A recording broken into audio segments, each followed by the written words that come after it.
The third award recipient tonight is Dr. Adam Duncan Harris. That is a loud table over there. For the past 15 years, Adam has been the chief curator of the National Museum of Wildlife Art in Jackson.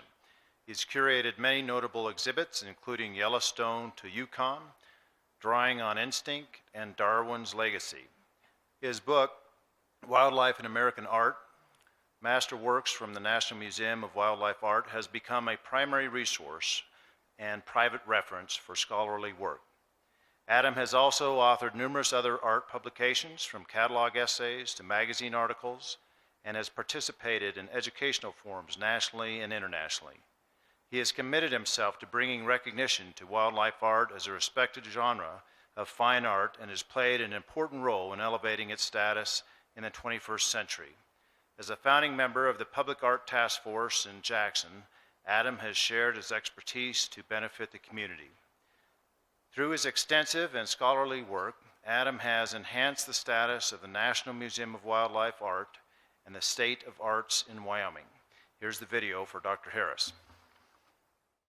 So people have been creating images of animals since the first cave people inscribed images on the side of the caves. And we have been trying to figure out this relationship with the other living beings on our planet since day one. And a huge way that we've been doing that is through art.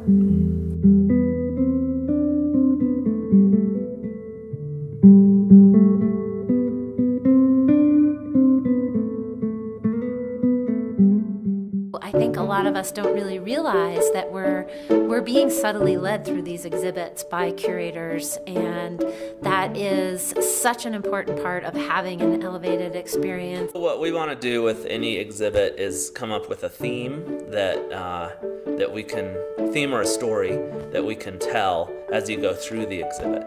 So you're kind of designing a space for people to walk into, and you want them to feel like that space has been really carefully thought out. Curators in art museums are creating a collection of work that has a meaning, and that together in a grouping we'll be able to tell a story. And I think it's kind of a cliche, but pieces really do talk to each other. There's a way when you put two pieces next to each other that it brings out something about them that would be lacking if they weren't next to each other. You know, he's written the book on this collection. He knows the stories of all these artists, and you know, to have access to that kind of knowledge it's a gift. One of my biggest challenges in assembling exhibits is that I always want to put too many things in the room, because there's so many great things in this collection and I want to use all of them. But you can't crowd things and you can't make it too congested in any installation. So you have to get the pieces out there, tell the story you want to tell, but then also be willing to make sometimes some pretty brutal cuts and send things back to storage, and then hope that you can get them out on another day. The magic of being in a museum is really the chance to see an original work of art in the way that the artist intended for it to be seen, seeing the scale, seeing the colors, because reproductions can never do a work of art justice. I think art museums are important because they provide an inspirational experience to everybody. So one of the main points is that anyone and everyone is welcome. Also, just being in this place is a phenomenal opportunity to talk about how we as humans interact with nature and with wildlife, and if we value those things and what we could do to help protect them. Adam Duncan Harris, winner of a 2016 Governor's Arts Award.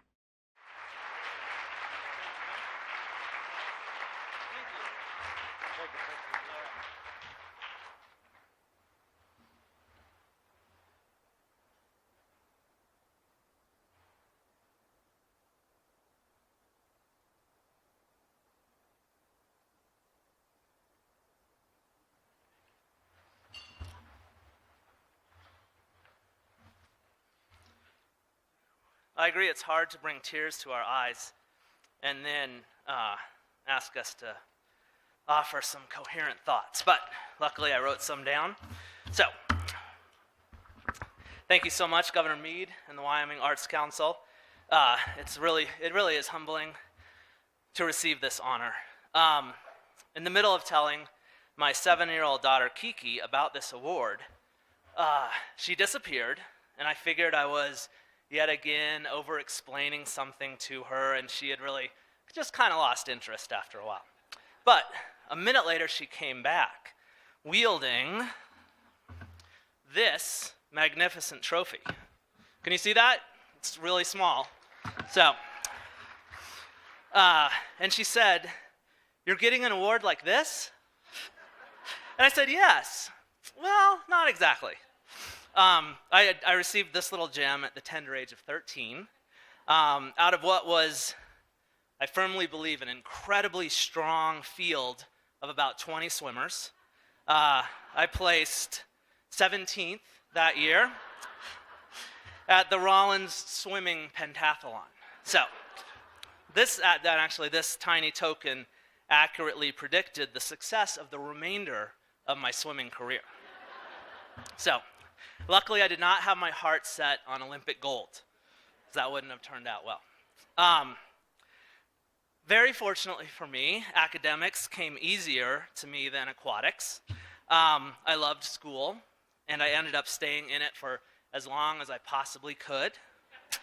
I did take 1 year off after college, and I worked 2 jobs, including cooking at the Bunnery in Jackson, and also being the salad boy at the Cadillac Grill, which was then a kind of a fancy restaurant in Jackson. But doing these 2 jobs, I decided fairly quickly that I wanted to go back to school. Any school.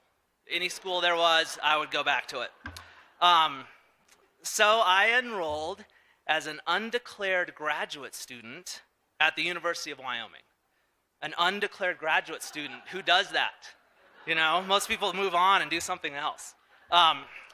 So I started off a little unfocused, but I soon found a supportive home and a clear direction with the American Studies program at UW.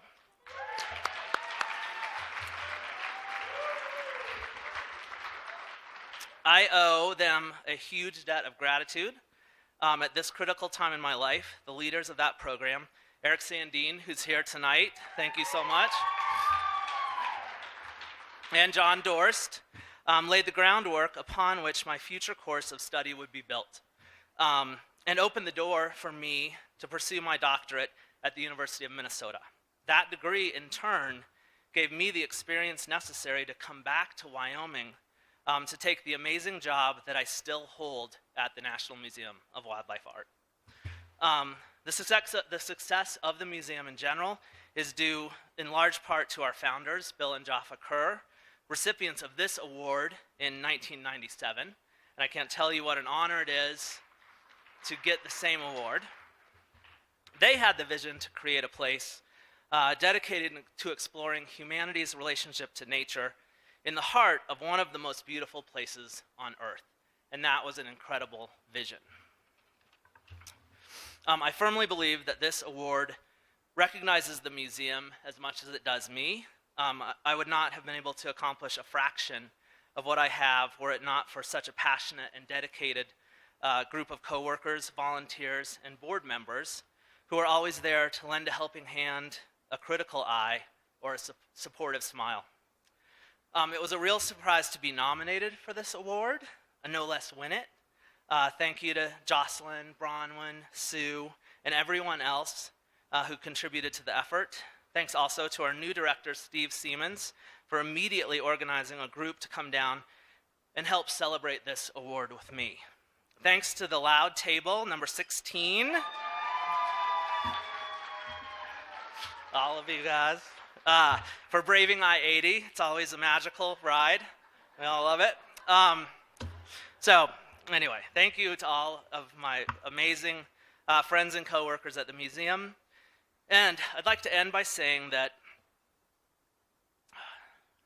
art museums, it's going to be even harder for me to say, art museums have been a constant in my life. When you have English professors planning your vacations, you don't go to Hawaii or Cancun every year. You go to England or France or Italy, and you visit cathedrals and museums, and cathedrals and museums, and cathedrals and museums. Whether you appreciate it at the time or not, Mom and Dad, I certainly appreciate it now.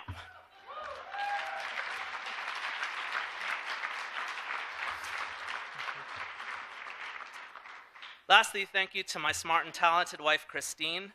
A fun and fulfilling life outside of work gives you a better chance of having a fun and fulfilling life inside of work. I couldn't do it without you. Couldn't do it without you. So thank you so much. Thanks again, Governor Meade, Wyoming Arts Council. Deeply, deeply honored.